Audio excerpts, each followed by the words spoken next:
Ladies and gentlemen, good day and welcome to the TTK Prestige Q2FY2025-26 earnings call hosted by Ambit Capital. As a reminder, all participant lines will be in the listen-only mode and there will be an opportunity for you to ask questions after the presentation concludes. Should you need assistance during the conference call, please signal an operator by pressing star and 0 on your touchtone phone. Please note that this conference is being recorded. I now hand the conference over to Mr. Yash Jain from Ambit Capital. Thank you and over to you, sir. Thank you, Sarthak. Hello everyone. Welcome to TTK Prestige Q2FY26 earnings call. From the management side today, we have Mr. Venkatesh Vijayaraghavan, Managing Director and CEO, Mr. Shankaran, Advisor to the Board, and Mr. Saranyan, the Whole-Time Director and CFO. Thank you and over to you, sir, for your opening remarks. Good evening. This is Saranyan, Whole-Time Director and CFO. Before I hand over the proceedings to our Managing Director, I just want to remind our participants on the Safe Harbor clause.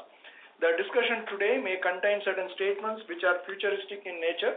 Such statements represent the intentions of the management and the efforts being put in by them to realize certain goals.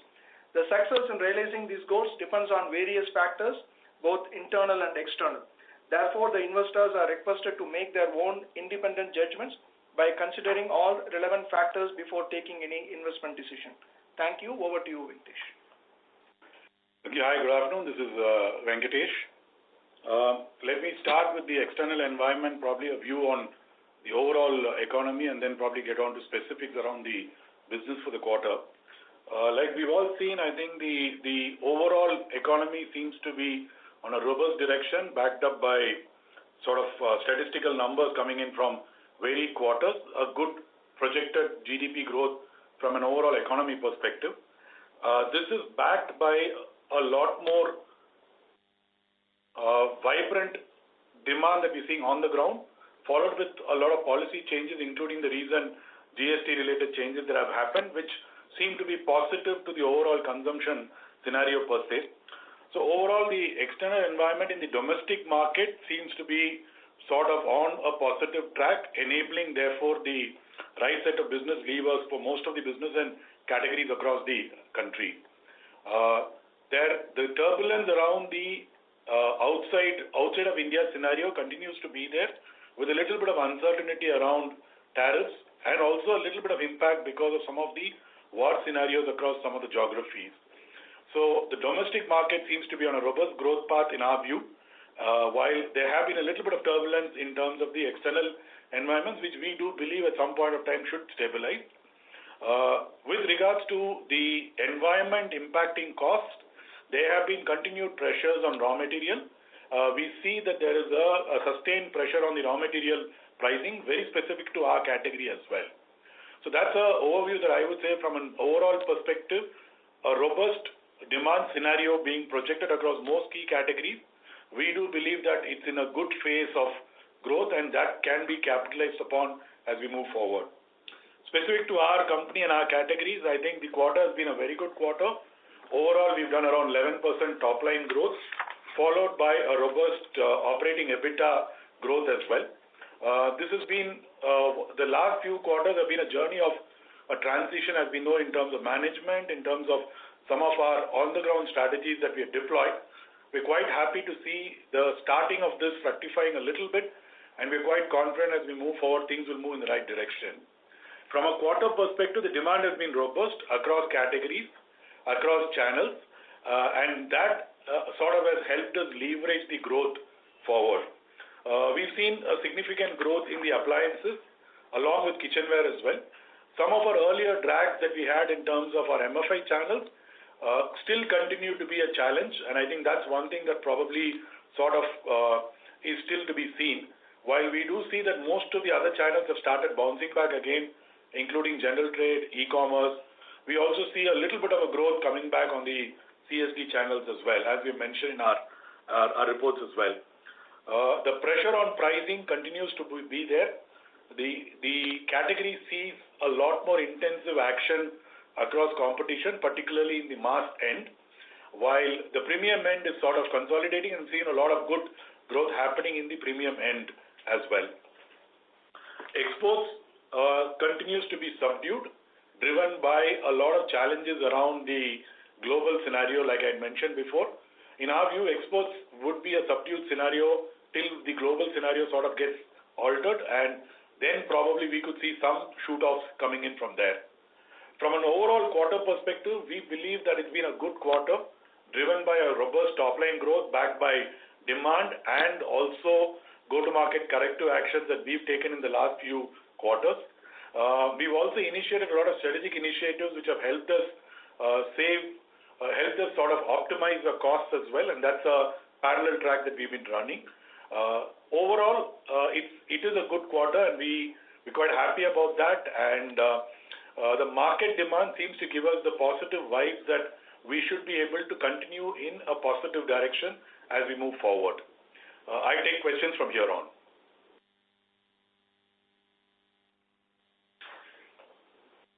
Thank you. We will now begin the question and answer session. Anyone who wishes to ask a question may press star and 1 on their touchtone phone. If you wish to remove yourself from the question queue, you may press star and 2. Participants are requested to use handsets while asking a question. Ladies and gentlemen, we will wait for a moment while the question queue assembles.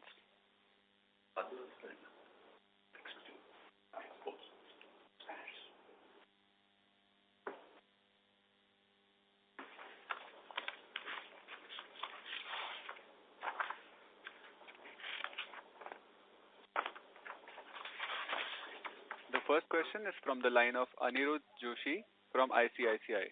Please go ahead. Yeah, thanks for the opportunity.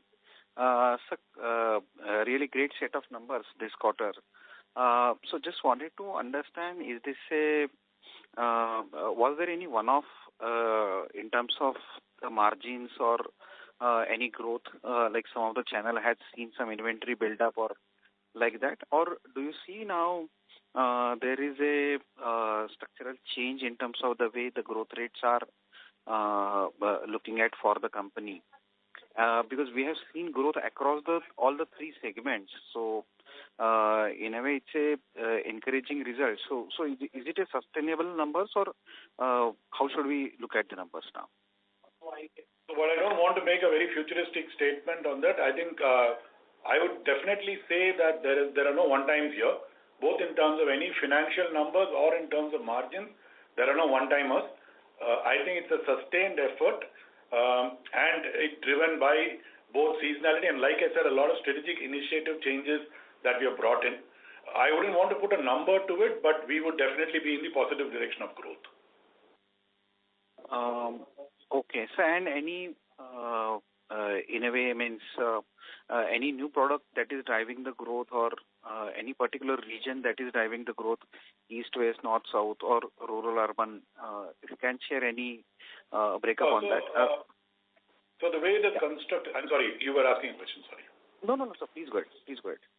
So the way I would see the construct is the demand is being driven at a channel level. The demand is being driven by e-commerce and quick commerce, which has been the case for the last couple of years, I would say. So it is being driven by e-com, quick com, followed by the large format stores and a lot of standalone large outlets to say. In the stack of growth, if you were to see, general trade sort of has been flattish, and that's a change that we have brought in. Our general trade growth is around 2 to 3% now. So that's a change that we brought in, given the efficiency drives and some of the strategic changes that we made at a channel level. From an industry perspective and a category perspective, I would say the growth is being driven by e-com, quick com very aggressively. I think that's point number one.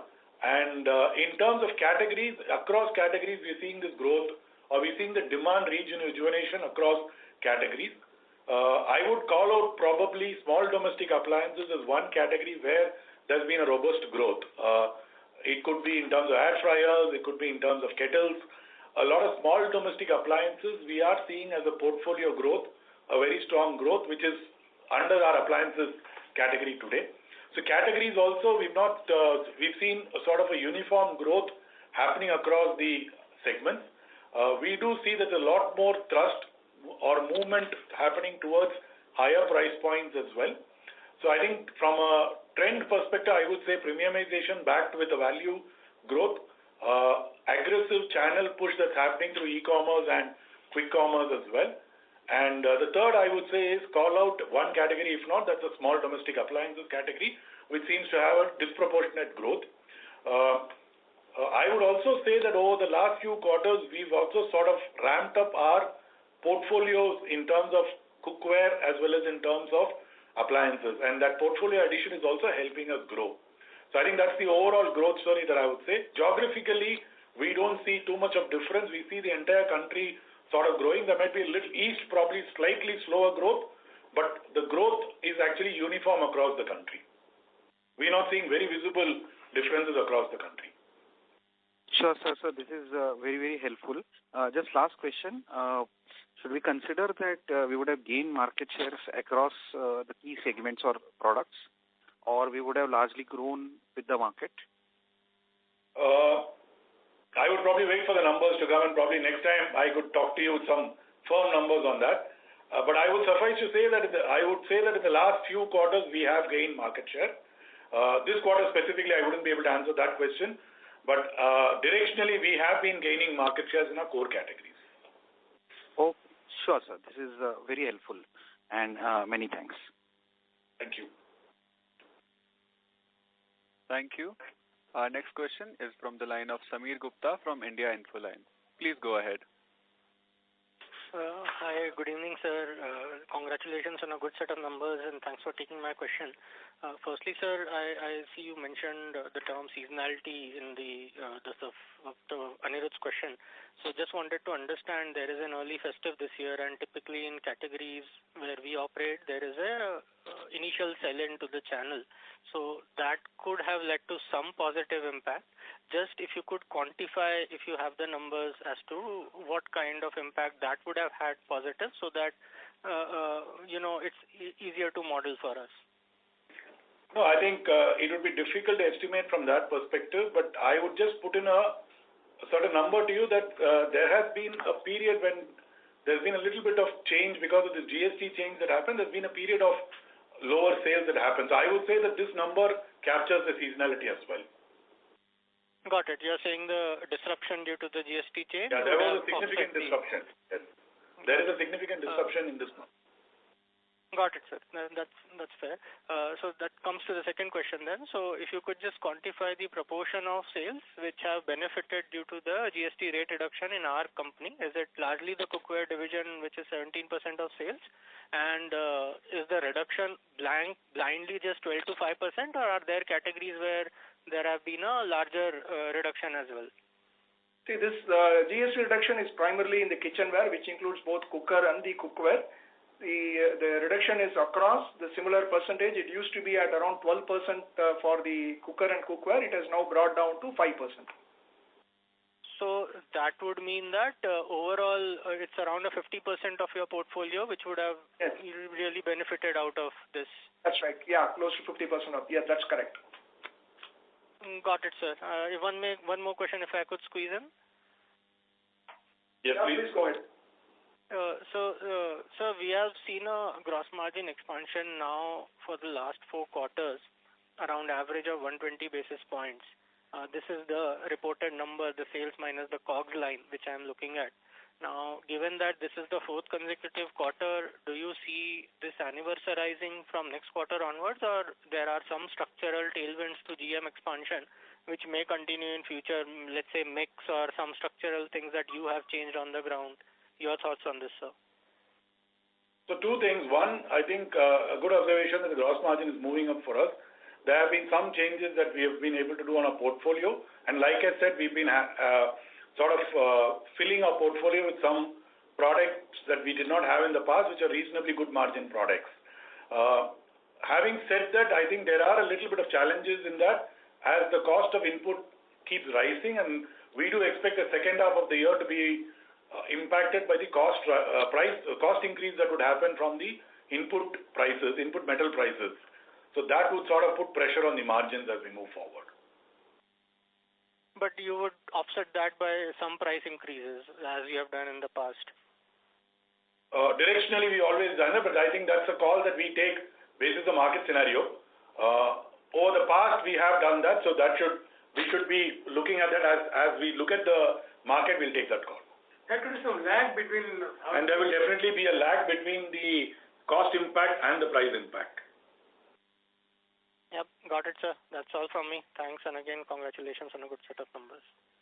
Thank you. Thank you.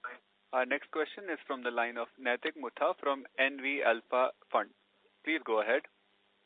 Hi, sir. Thanks for taking my question and congratulations on a very good set of numbers. So my first question is, you mentioned that in the last couple of quarters you have taken some strategic initiatives and made some certain changes, which has actually given you the benefit of growth now.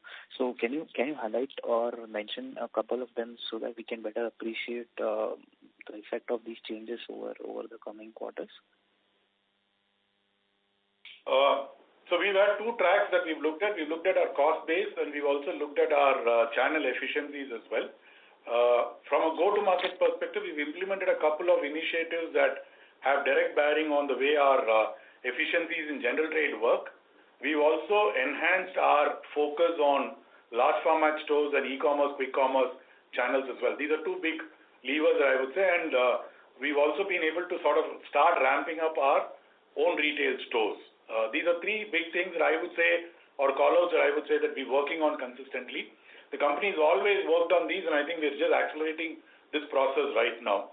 From a cost perspective, we are looking at optimizing our cost base. Very early shoots. I think we are more focused on making some structural changes that would help us leverage our cost base.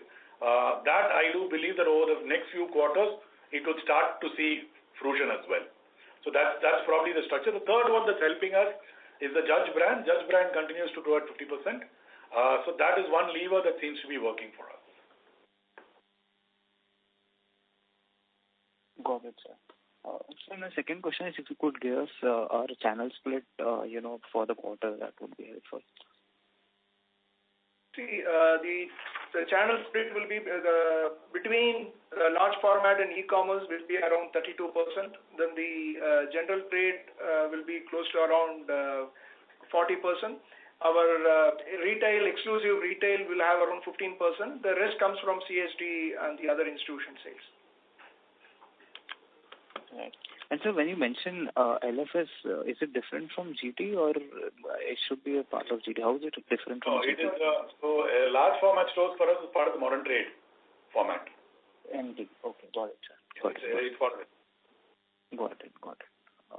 That's it from my side, sir. Thank you. Thank you. Our next question is from the line of Rahul Agarwal from Ikigai Asset. Please go ahead. Hi, very good evening, sir. Sir, Venki, just wanted to understand the sales growth better. You mentioned there is seasonality. You mentioned there was certain GST disruption. So despite that, we have shown double-digit growth. 50% of the portfolio got changed onto GST rate reduction. So my sense was because of that, there would be deferment, but appliances and other segments would have not seen disruption. From a value versus volume growth perspective, because you also mentioned that this growth looks sustainable as of now, broadly speaking, from a value versus volume growth and more from an industry perspective, kitchenware, because SDA has not been a very great category because too much competition, I think, over the last 2 years post-COVID. So could you just give some more color on how could, why this 10-11% double-digit growth looks, it's a positive surprise, but just wanted to understand this number better. Okay, so I'll split this conversation in two parts. This growth is largely being led at this point by volume growth. We haven't taken too many price hikes in the last few quarters. So I would say 70% of this impact would be from volume, the balance coming in from price.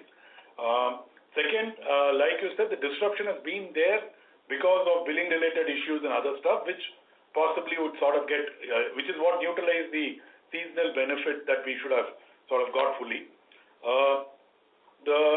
The growth remains robust, and I would hazard a guess that it's same for the industry as well, because I think we do see that there's a demand coming in, one, and two, very clearly there are specific initiatives that we have taken at a company level. So I think to that extent, while I don't want to comment on the sustenance of the number per se or a commitment on that. I would suffice to say that I think backed by specific company initiatives, backed by a robust demand from the category perspective, kitchenware seems to be driven by volume, and that seems to be a good story at this point of time. Got it. Did early festival season also help, like positively? It did help, but like I mentioned, it got neutralized by a little bit of the disturbance that happened from a calendar perspective. Got it. Perfect. And just secondly, on when I look at cash flow, I think the capex investment which we have been talking about, I think OPEX is already running at about 17 to 20 crores a quarter, but I think the capex investments have still not started. Just few comments on that. And secondly, on the cash conversion cycle itself, looks like there is some bit of inventory built up which has happened on the balance sheet. Could you please clarify? How do you look at the cycle? The capex we have been started incurring. I think we have already incurred close to 30 crores in the first half. So that will start continuing as we move forward. With respect to your query on the cash flow, yes, there are certain, because the prices of aluminum has been going up. We have been investing on strategic buying of some of the aluminum to help us to mitigate some of the cost increases. So because of that, I think there has been a drop in the cash accrual as well. Got it. Very clear on the conversion. Just to follow up on the capex. So you said 30 crores. I think 50-60 crores is anyway the annual number which we spend. I was talking more to do with the additional allocation which the company had taken. On the capacity expansion, the first 30 crores has been deployed, which we reported last month or so, which is an expansion of our cookware unit in Karjan, Baroda. The rest of it will follow with a series of actions over the next few quarters. See, the number what we are given is for a period of 3 years, the capex deployment what we had mentioned. Got it, sir. Thank you so much, and best wishes for the balance of the year. Thank you. Thank you. Our next question is from the line of Resham Mehta from Green Edge Wealth. Please go ahead. Thank you. So the first question is, on the channels basically. So I think to one of the previous participants, you had called out that you had given the revenue mix by channels. So does that broadly hold true even from an annualized level perspective? Yeah, more or less it will be similar even the annualized basis. And, so CSD has seen a double-digit growth. But I think it was undergoing, inventory rationalization. So is all of that behind? And, from here on, structurally, do we think that, all those problems with the channel specifically are behind and probably, it is poised for growth from here on? So I would say the rural, what we had mentioned about MFI, we are behind that. We are behind that in the sense the impact is gone, but we don't see the channel coming back robustly as it used to be in the past. The structural issues continue. Our impact is minimized. As we move forward, that's more of a time-based issue. CSD, I would wait and watch. We are not too confident that it's fully come back again yet. That's something that I would take a wait-and-watch approach as far as that specific channel is concerned. Okay. And, after a very, very long time, have seen some, very healthy addition for the PSK stores, almost 25 stores added sequentially. Anything specific to read here? Because otherwise, the GT and the PSK channels have, largely been very low single-digit growth kind of channels. So anything specific to read here? No, we are quite bullish about our exclusive stores. And expansion of stores is one specific initiative that we have called out, and we would continue to be aggressive on expanding the stores in a more, I would say, in a more planned manner. We would continue to expand. The company has been doing this for a long time, so I think that's one lever that we would continue to be using aggressively. So the numbers would continue to grow. But the new store addition, would it be safe to assume would be largely outside the south? Or would it be in the existing southern markets largely? It's a combination of both. So we don't look at it as south, non-south. We look at it more as the top cities versus the smaller cities. I think if I were to take a national view, the top cities seem to be giving us more demand, more geographical gaps emerging because of the city expansions that is happening right now. So I wouldn't say it's purely a south-based phenomenon. It is more to plug the gaps in the top cities and also expansion that's happening to Tier 2, Tier 3. It's an equal bet that I would lay on both new town expansion as well as filling the gaps in the existing towns. And so, the modern trade, e-com, quick com salience was at around 32% as called out. Can you break this up between these three sub-channels? These information are a little confidential, so we don't want to share it in the open forum. Right. Since the last few quarters, we had lost some market share. Then we, tried to fill in the product gaps that we had, and now we are saying that, we are gaining market share. But on a net basis, would it be safe to say that, we've recouped all the market share that was lost in the last, couple of last 2 years or so? I would say let's take this as the time flies. I don't want to now sort of put a number to it, but directionally we are gaining market share. So I don't want to sort of put a number to say I've gained fully halfway through, but I think the job remains to be done and we are quite confident about it. Directionally we are gaining market shares, and that I think would be a pole position that we would take right now. And the last one, if I may, basically on our UK business. So, it seems to be, range bound and marginal or, maybe marginally loss making. So what are our thoughts there? Do we want to continue the business or eventually, take a call that, if it does not turn around or, let's say does not meaningfully, look at contributing to the bottom line, then maybe we would want to, exit that business. And also on the similar lines as far as Ultra Fresh is concerned. So, what is the thought process there? Because, it's also been subscale, after so many years. So just your thoughts on these two parts of the business. So, these two acquisitions we made certain objectives in mind. And UK, unfortunately, went to a very bad phase. We invested in UK was bouncing. After investment, then Brexit came, so many things came. I think basically it's a country-specific issue, not the business is robust. Because Harwood remains the top seller there. They take a call. We cannot cancel on the phone what strategy about what we want to do this. We are long-term view on all these reasons. We are continuously reviewing that. It may look like a high source, not a bed sore. It is not drawing our energy or money anywhere. We'll give a little extra time, then see what we need to do. Ultra Fresh, similar Ultra Fresh. I think it is like a startup. I think they are in the investment mode. This will be like that for a couple of years. Then they should start stabilizing that. I think it's too early to comment anything on the Ultra Fresh at this point of time. We don't want to be impatient. The market has to be patient with us. No, but generally, how much time would we want to, give to, businesses that we have? All things, my manager is consumed, it is not so. It is independently managed. They are not drawing on our resources. They are very minuscule in terms of this one. How it is managing with its own cash flows. There is nothing alarming at this point in time. So we would give them the time. We are not time bound on these decisions right now. We don't want to take an immediate reaction because it may appear certain distraction from the investor point of view. From the company point of view, they are being run independently. They don't distract our time on the domestic market. Sure. Thank you and all the best.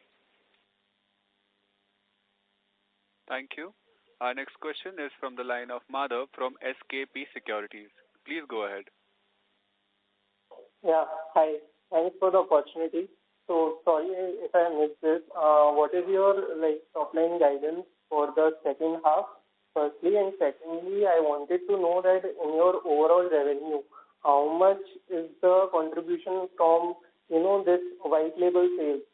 So, if there is any, these two questions. So the white label sales or exports, as you called it, is very insignificant. It is less than 1% of our total sale, I would say. With respect to a forward projection, we wouldn't want to do that. We wouldn't want to do a forward projection on either growth or profit.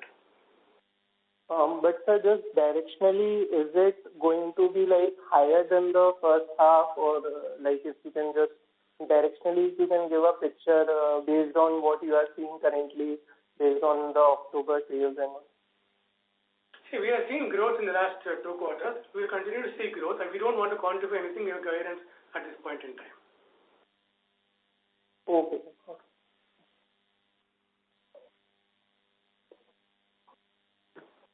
Thank you. Our next question is from the line of Praneeth, who is an investor. Please go ahead. Yeah, hello. Thank you for the opportunity and congratulations on the great performance. So I was wondering, we had a substantial performance in both the Judge brand and in terms of the exports. Could you give some more light on what exactly happened in both of these to have the supernormal growth compared to the rest of the overall company? And Judge, you mentioned that you're doing specific activities that are causing it to grow higher. Could you explain what are those specific activities? And in terms of exports, how much is the white label? Are we onboarding new customers? And could you explain more something on that also? No, exports, like we said, exports is based on some of the demand generation that happened in Q1, but demand could not be sort of serviced because of logistics issues that we had from external environment. On a very small base, we seem to be doing business on exports, largely white label. So I think I would take a cautious note on that as we move forward, when the external disturbances in the global market from a white label perspective. The other question, I think we did mention about the initiatives that we've said. I think we've had substantial initiatives in both go-to-market as well as cost saving that is helping us sort of put some sort of a thrust area into the growth, which we believe will get sustained. So could you explain what exactly is the go-to-market strategy? Because to understand some perspective on how we just had some conversations. Probably I think we could pick it up a little later. I just sort of briefed the same thing over the last few questions, actually. See, the go-to-market are 100 aspects of it. And some are very, very competitive, sensitive in nature. We don't want to, because what we did in go-to-market is we got several ways we did it. We don't want to reveal to the whole globe what we are doing. The result is there. That means directly we are right in taking the right kind of strategies. Understood. And in terms of the stores, do we have any growth, the minimum amount of stores you want to put up in a year, or what is the forecast and how do we want to put up the stores? What's the strategy? Would it be 4 or 4? We want to keep expanding EBOs. That has been our basic philosophy, because the brand is very well recognized. The brand itself will certainly get more traction than a general store. Secondly, it is need-based. We have got a lot of analytics. Which place do we want to open? Because putting a number, I want to understand, so it may be not the right thing to do. What we don't want to lose an opportunity where the opportunity is to have a store, whether it is within the existing town or emerging towns. Because towns are expanding, so we may lose some expanded place even in Bangalore or Chennai, but we'll put their store, so it will be an urban phenomenon. But similarly, tier 2, tier 3, there are things that are becoming better towns now. We're looking for opportunities. What we want to say is that there will be positive additions, because there will be additions and deletions depending upon the geography we are talking about. There will be net additions which could be significant as compared to what it was in the past. Understood. Thank you for your answers. Ladies and gentlemen, in order to ensure that the management will be able to address questions from all the participants in the conference, please limit the questions to 2 per participant. Should you have follow-up questions, please rejoin the queue. Our next question comes from Anubhav Goyal from Cosma Capital. Please go ahead. Yeah, hi sir. Sir, I just have one question. Sir, has BIS been any factor this year?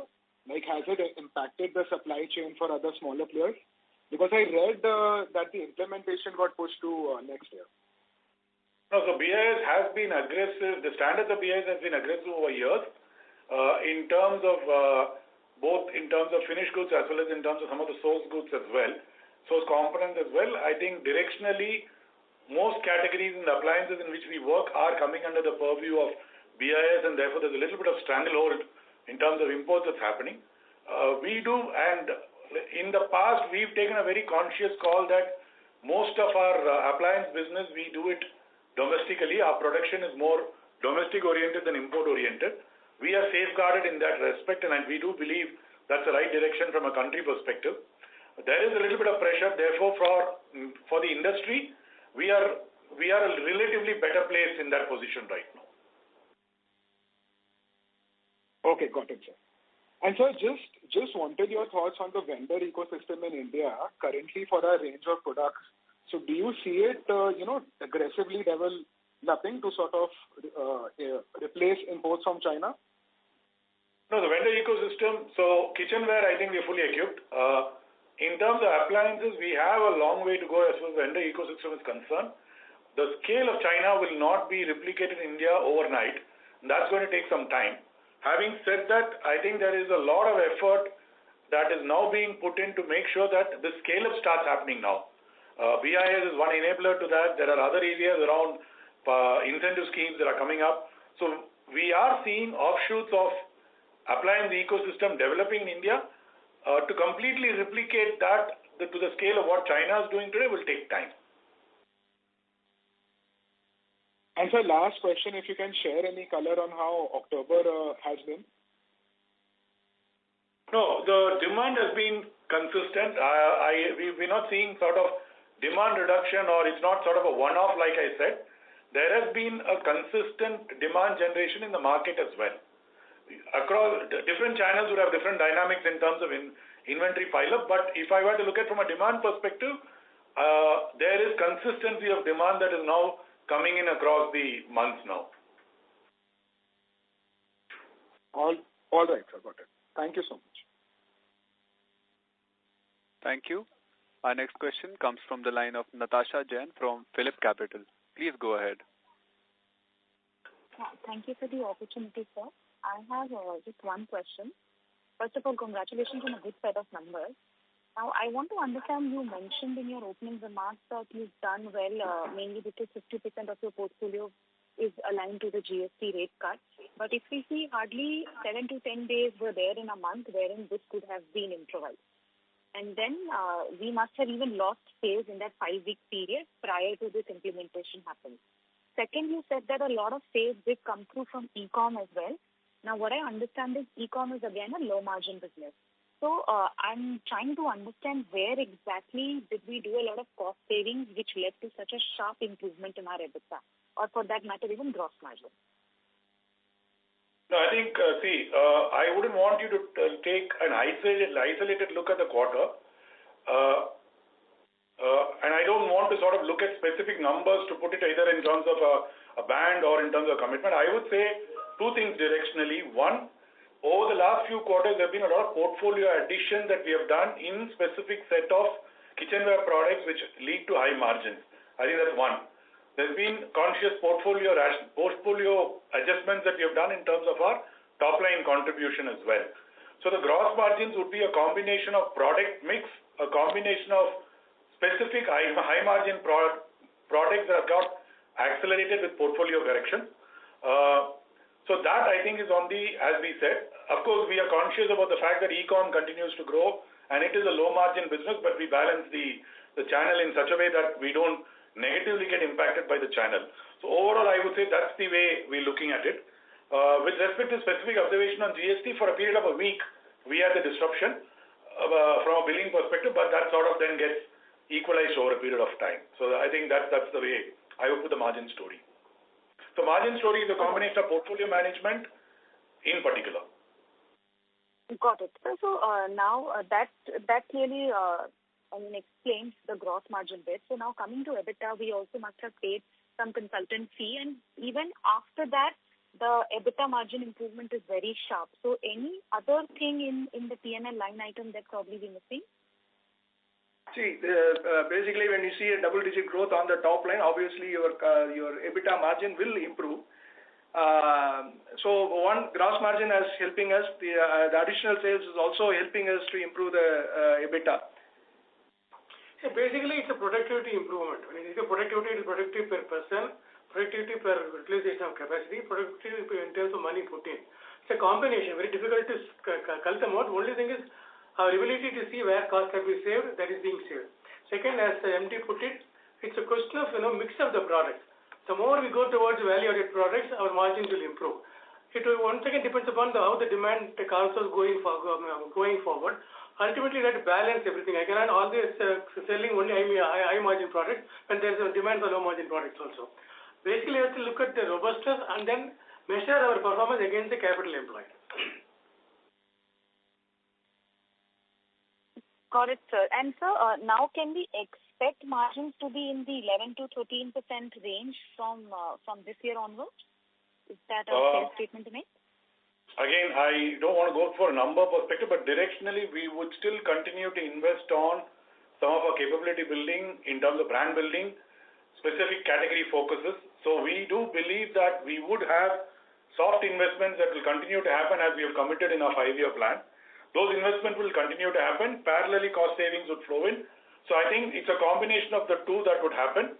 But I think the point I would like to say is the investment cycle in terms of soft investments are still not over. And that's something that we will continue to keep invested from a futuristic perspective. There is some front-end cost that will be incurred. The benefits follow a couple of quarters later. That's what will happen. Understood, sir. Thank you so much and all the best. Thank you. Our next question is from the line of Mustafa Khedwala from Cube Investments. Please go ahead. Good evening, sir. Sir, you mentioned in the remarks that the premium end of our portfolio has done well. So, sir, can you quantify it in terms of percentage-wise? Like normally, I think we grew overall 10%. So did that particular portfolio see a higher growth rate, and how much was it? No, in our case, like I said, Judge is in the mass portfolio, it continues to grow at 50%. Prestige is continuously getting the premiumization ladder up. So it's a combination of both that's worked for us in the last few quarters. Prestige as a brand is very clearly seeing the opportunity of premiumizing the portfolio as well as the category. See, we have over 1,000 SKUs. Some are high premium, some are low premium, some are mass products. Very difficult for us to quantify this with so many SKUs. Okay, sir. And sir, Judge brand, sir, can you quantify the amount of sale that we did in the last quarter, sir? It is remarkable that we did 50% growth, although on a lower base, but can you give us a sense about the sales, sir, we have done absolute? It's around 30 crores. At least, yeah. It's roughly around 25 crores will be the sales around that. For the quarter. For the quarter. And sir, this is sustainable, basically? Yes. Yes, it is sustainable. Okay, fair enough. Thank you very much, sir.